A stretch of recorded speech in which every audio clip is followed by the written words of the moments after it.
Welcome to Channel 17, the Town of Colonie Government Channel.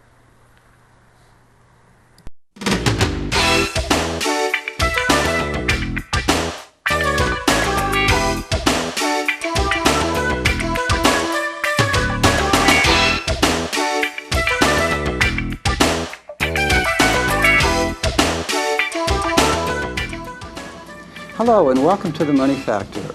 I'm Richard Naylor, your host. Our show today is on the current investment climate. We've seen a lot of headlines. Some are scary, very few are encouraging. Our guest today is Frank Marchesini from Edward Jones, and he's been dealing with this right along in the last few weeks. He said it's a little hectic. Thank you for coming back. Well, thank you for having me back, Richard. I appreciate it. Let's just jump right in and talk about what's been going on. We've witnessed huge swings in the market, a 700 drop one day, a 400 increase the next day. How are we dealing with this? Well, based on what happens on a daily basis, not very well. I mean, the market right now is just absolutely driven by emotion. Anxiety, panic, anger, frustration, that's what's driving the daily events. And it's easy to understand because the events are unprecedented and significant. What I've been hearing from my clients is, what's going on, and then the next question is, what should we do? And that's where a lot of folks are really making long-term mistakes, in that if you have a long-term investment strategy, what we're seeing right now as painful and anxious as it is, you need to stay with your long-term investment plan, and because it'll bounce back. It always has. We just never know when it will. And so I try to explain things to my clients about what's happening, but then just step back and take a deep breath and say, okay, let's just stay with the plan here. We've got a plan, and we'll ride through this. Now, of course, there's a difference between a 21-year-old and then, you can be 100% confident that either things are going to be relatively okay and bad and good and several times more before they need to retire. But then somebody who's only a couple years away and who's thinking of retiring, that must be a bit more difficult. Well, absolutely. They're in different life stages, and their investment needs are completely different. They need to be evaluated individually. And a 20-year-old right now that's in an accumulation mode, they're adding consistently to their retirement plans. This type of fluctuation actually works to their advantage. They're buying shares right now. They're buying investments at a lower price. There's a sale at the department store right now. Right. Retirees, a completely different scenario. The idea is that they had their portfolio properly positioned in anticipation of this. And in some cases, if that's not the case, I can certainly understand the concern. But, having investments that are more stable, preservation-minded bonds, things like that, making sure they're not drawing too much from their accounts when things are down, that is a very, very tricky issue, and you end up spending more time on that with your clients. So I guess to translate that, which may or may not be necessary for folks, helps me think it through a little bit. That reevaluation, let's say you're 2 years away or 1 year away, maybe even 4 years away. Is it a rebalancing, or is it, thank heavens, we followed the conservative advice when we got to the 5-year or the 6-year threshold of when we're thinking of retiring, and started to modify how we handled our money?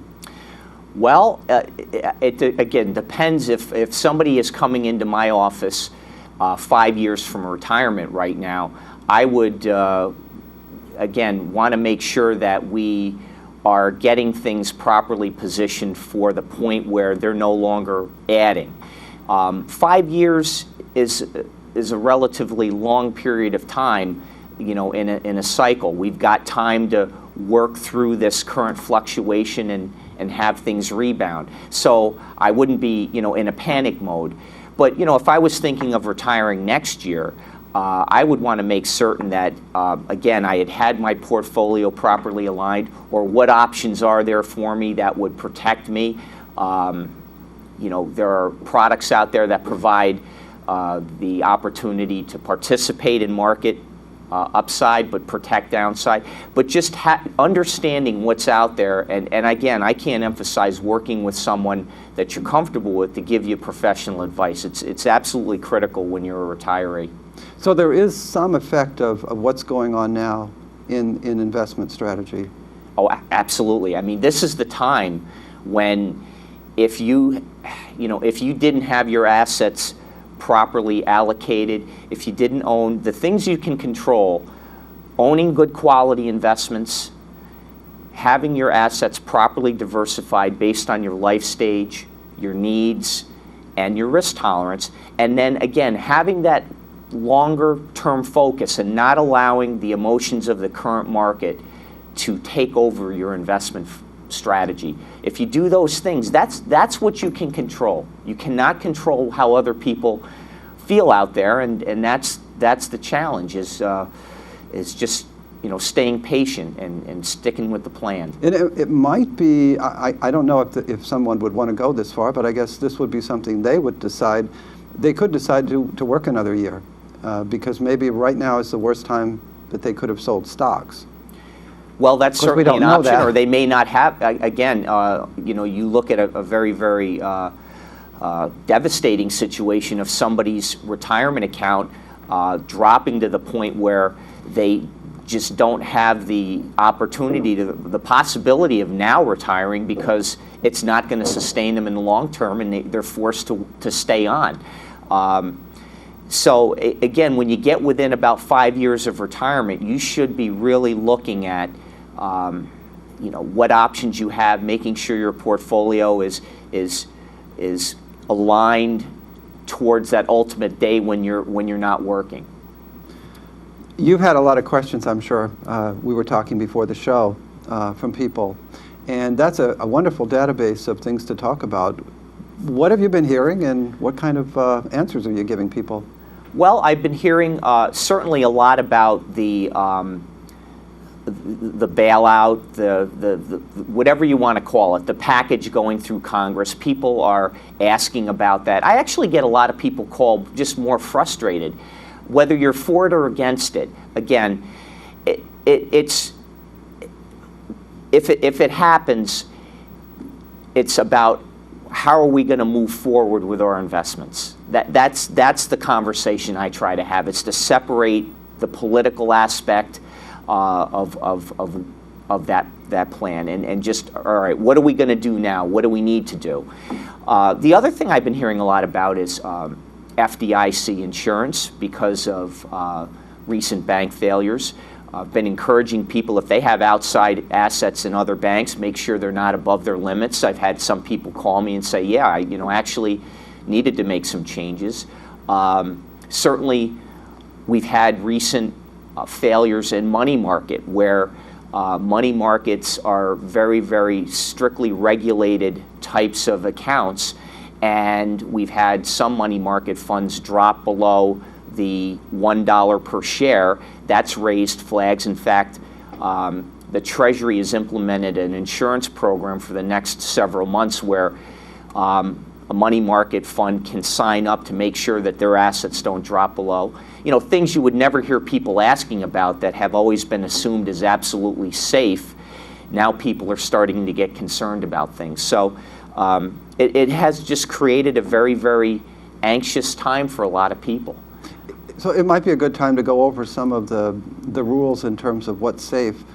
I didn't know last week that an IRA was relatively safe, so I'm sure other people have a question about that as well. What about our retirement accounts?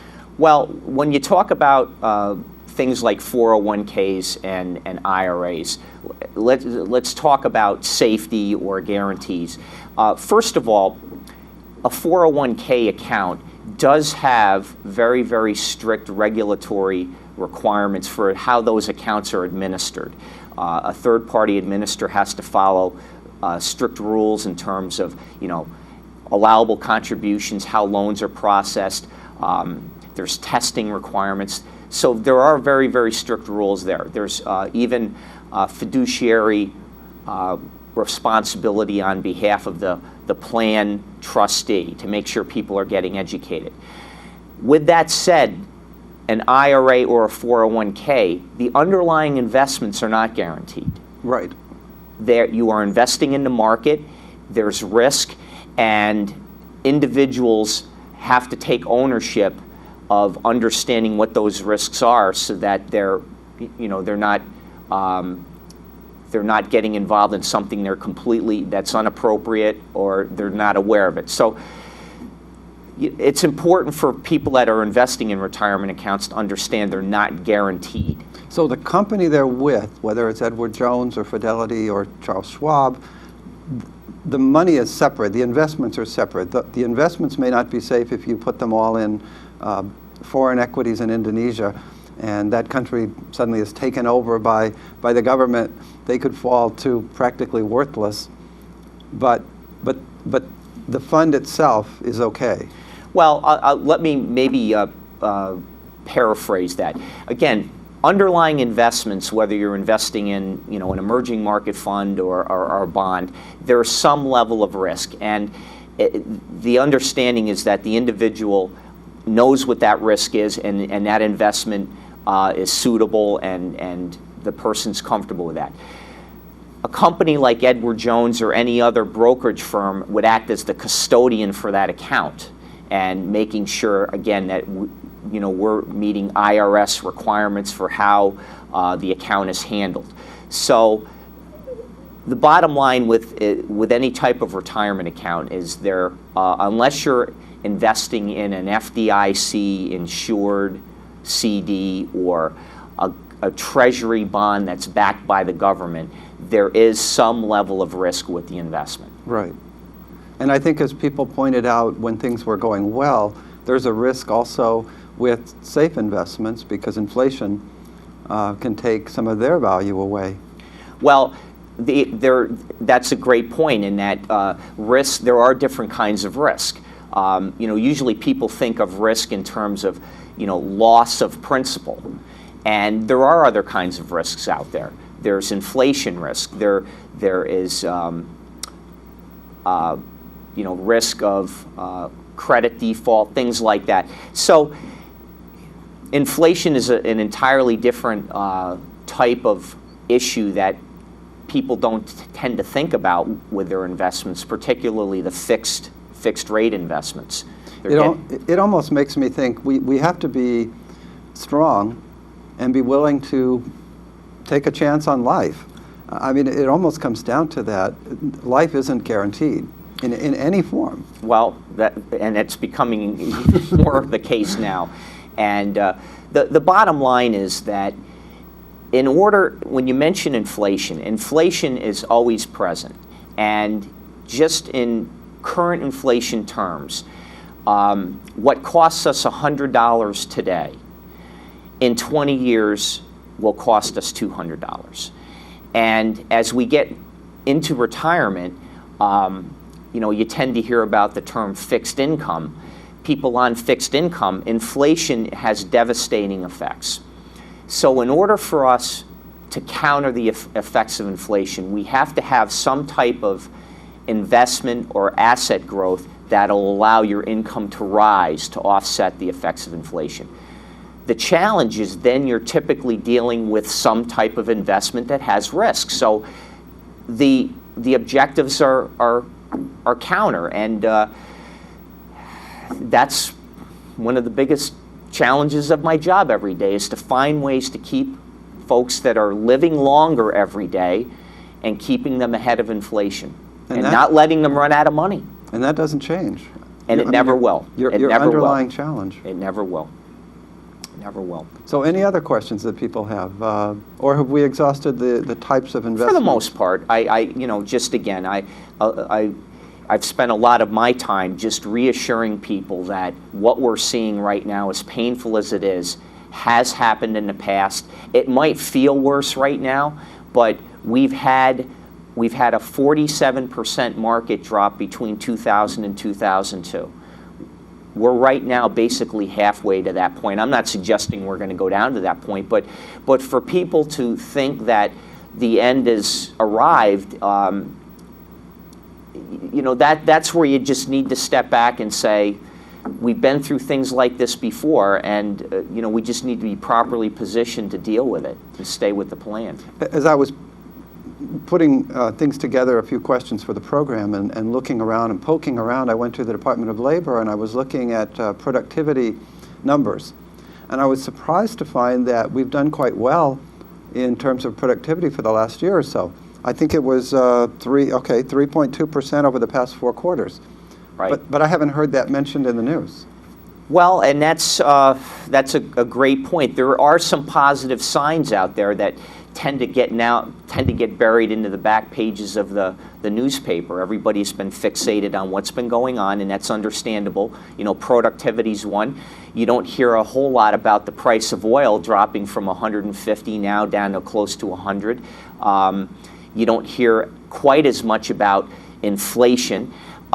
There are some positive things going on. There are companies out there that are not necessarily tied to financial services that are doing great. They've got strong balance sheets. They're exporting products, great growth overseas. And again, those are reasons why you should stay in the market and why you should be diversified. You just tend not to hear so much about it on the news. And it's just the way things go, up and down. Right, that's right. What about areas of equity, or maybe before we do that, in terms of a balance in a portfolio, are there rules of thumb? Should people be half and half, or obviously it goes by age and temperament, but how do you deal with that issue in this kind of a climate? Well, when we talk about how to allocate assets, we look at 2 main components. We look at your life stage, basically your age, whether you're 20 through 90. And then we'll look at, again, I'll have everyone that comes into my office provide me with a quantitative risk tolerance assessment. I want to understand how much fluctuation you're comfortable with in quantitative terms. And once I have that down, I can create a general asset allocation model that basically will determine, how much cash you should keep on hand, liquid investments, fixed income investments like bonds, and then stock-based investments, stocks or mutual funds, just as a general rule. And I'll use that as a model, and then going forward, as life stages change, there's reasons to rebalance. There's other layers of diversification as well. There's domestic versus geographic, and we are certainly becoming more and more so of a global interwoven economy. We should have investments that are based overseas because certainly economies are always in different cycles. U.S. may be down, more growth overseas. We need to be benefiting by that. And then the last layer is really industry. And whether you're in financial services, healthcare, industrials, technology, all of those industries behave differently depending on where you are in a cycle right now. So we want to make sure that we have broad industry coverage with our investments, because we can never accurately predict where the next hot sector is, where should we be putting all of our money. We don't recommend that that's a good, prudent, long-term strategy. Be properly diversified across the board. Yeah, it just seems like that also follows in with the dollar cost averaging method. In other words, just take it a little at a time and steady. Right. And that's a strategy that will not ensure that you will have a return at a certain point, a positive return. It doesn't ensure that you're going to always make money, but what it does ensure is that you're minimizing your investment costs over time, because essentially what you're doing is you're buying more shares when prices are down, and you're buying less when prices are higher. So you're kind of taking out part of the risk. You're not betting on ups and downs. Well, instead of saying you're taking out part of the risk, I would say you're taking the market out of the equation. Because people tend to want to buy investments when they feel better about the market. Okay? I'll wait until I feel better about things. Essentially what you're saying is, I want to buy investments when the prices are higher. Right. And that's not a good strategy. The time you should be investing money really is a time like now, where prices are lower. Warren Buffett this week, he's made some sizable investments. And he's guaranteed 10%, almost guaranteed. Not guaranteed, I shouldn't use that word with you. Well, whatever he's investing in, his approach is, hey, I don't know where the market's going to be 6 months from now or a year from now, but I know 5 to 10 years from now, this investment, I am absolutely confident, was the right thing to do. And that's how people need to view the market. And he's got 10% on preferred stock. Sounds like a great, I wish I could do that. He knows what he's doing. And then we all need to kind of take note of that. But it's hard. Right, especially when we're not willing to, well, we don't have a huge company to run either. You talked about different sectors. Healthcare is one, consumer goods is one. Do you allocate within those? We do, and we certainly, we again recommend never more than 15% in a particular sector. But right now, what has been actually outperforming the market are consumer staples kinds of companies that are, your average grocery store kind of items. I mean, in down markets and in tough times, people still have to go out and buy diapers and buy food. Now, those investments may be down, but they're not down nearly as much as the broad market. They tend to be more defensive. They hold up better.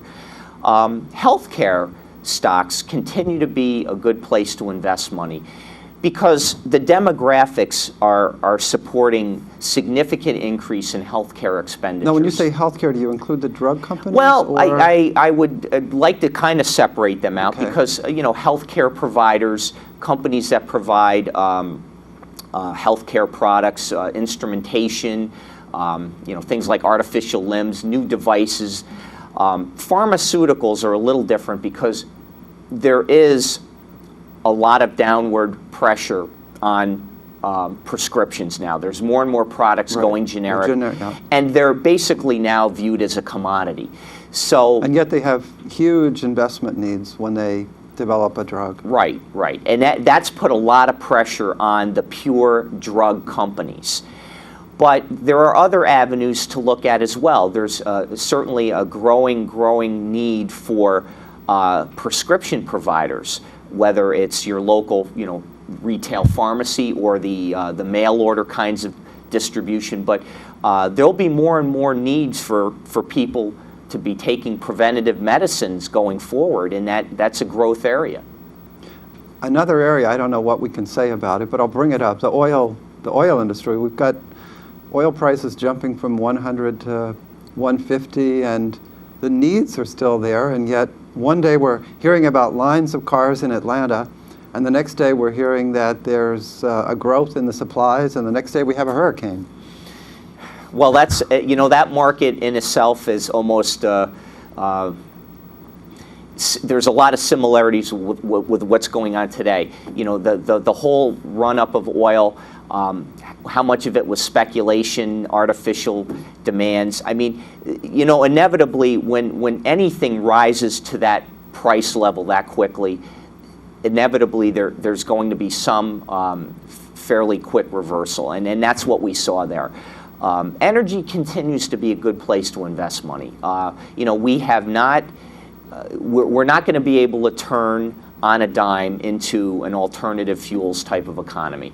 And, we recommend, again, in the right amounts, 10 to 15%, you should have exposure to energy, not just oil, but, companies that are out there developing other options, and, that's always a good strategy. And I don't know if this is a cynical or contrarian viewpoint, but I was almost thinking that when we see the oil companies investing in solar energy, we'll know that we've passed a point And I think we are seeing that, actually. Well, there are some companies that certainly put more of their research and development into alternative solar, wind. As an energy company rather than an oil company. That's right. They're trying to become more diversified in that avenue. So Absolutely. they'll have the capital, too. Right, right. Bonds. Well, unless we wanted to cover any other areas. I keep throwing these things at you, but... Well, we talk about bonds. They're a lot. They're on a lot of folks' minds right now. What's been kind of interesting, unique in this market is, in history has typically shown that when the stock market drops, bonds tend to go up because bonds are viewed as higher quality investments, and there's typically what we call a flight to safety.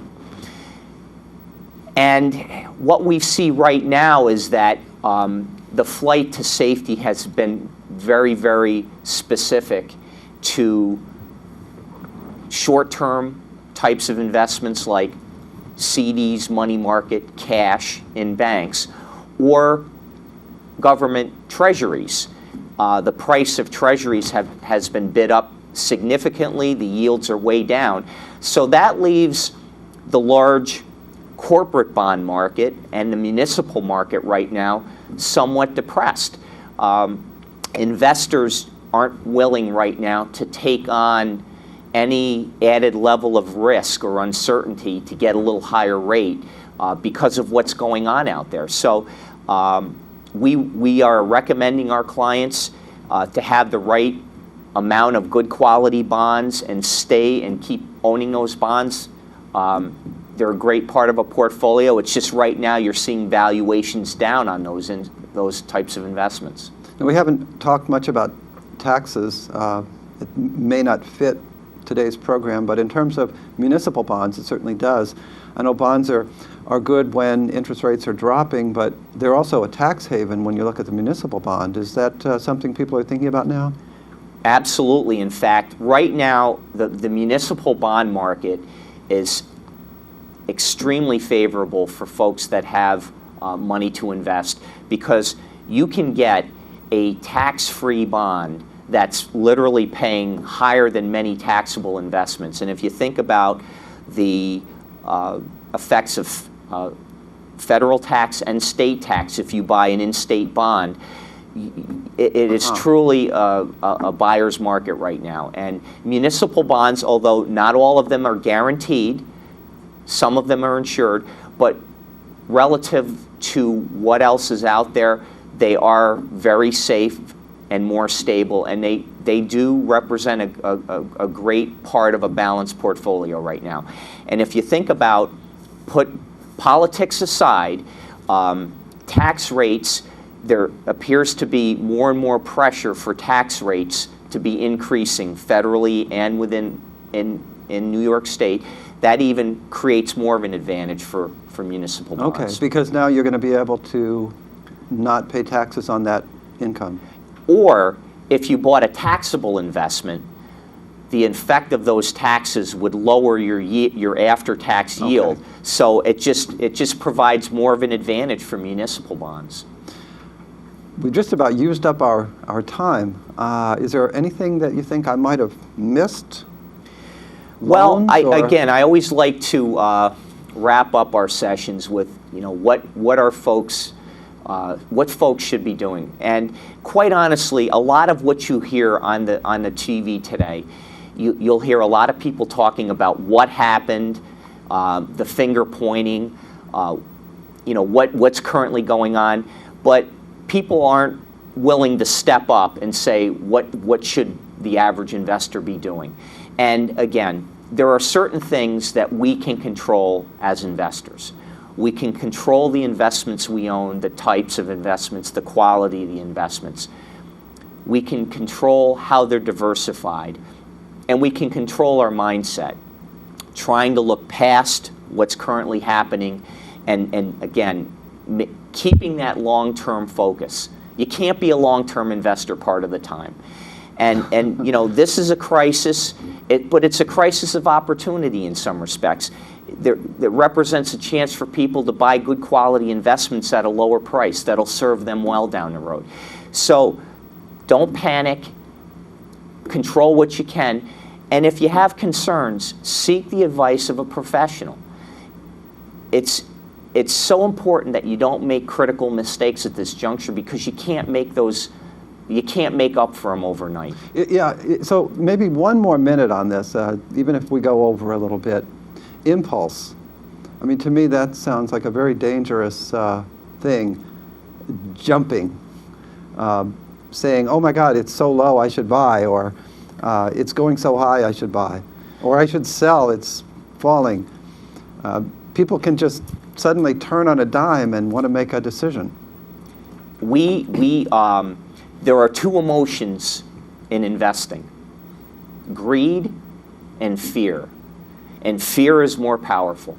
And that's where we are right now. And people have completely abandoned their long-term principles. Investments that they've held for years that have worked, they've sold them off, and it's based on fear. And fear isn't an investment strategy, and that's the problem that people make.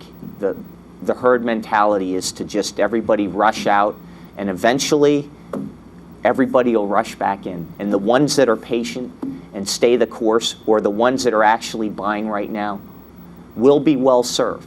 We just don't know how quickly that's going to happen. And we need to remember both parts of that. If you flipped a coin and you've got both of those on one side and the other, you've got a problem. Greed on one side and fear on the other. That would be the double. The double. It's okay to be greedy when everybody's fearful, and it's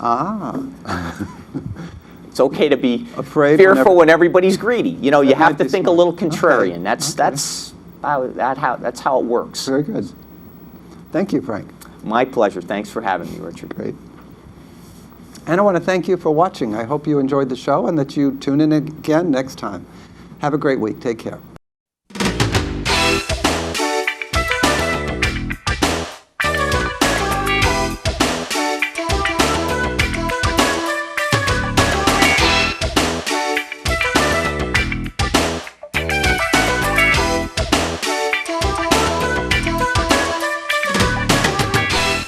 Welcome to Channel 17, the Town of Colonie Government Channel.